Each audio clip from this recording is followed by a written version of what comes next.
আমি আমারই লেখা একটি কবিতা পাঠ করছি। বটবৃক্ষ।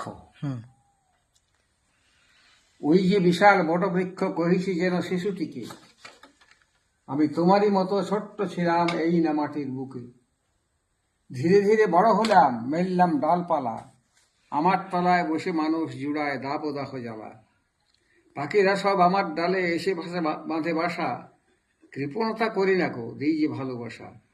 প্রখর রোদে আমার ছায়ায় সবাই বসে আসি, সমানভাবে সকলের এই ছায়া দিয়ে থাকি। দেখছো না আমার চারিদিকে নেমেছে কত ঝুরি, বয়সের ভারও নুয়ে পড়েনি, রয়েছি মাথা উঁচু করি। আমার মতো বড় হয়ে করবে ছায়াদান, সমাজের বুকে থাকে যেন তোমার বিশেষ অবদান।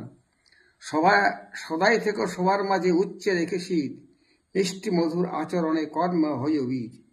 সমতা বজায় রেখো, সদাই রেখো মৈত্রী ভাব, শালীনতা বজায় রেখো, রেখো সৎ স্বভাব।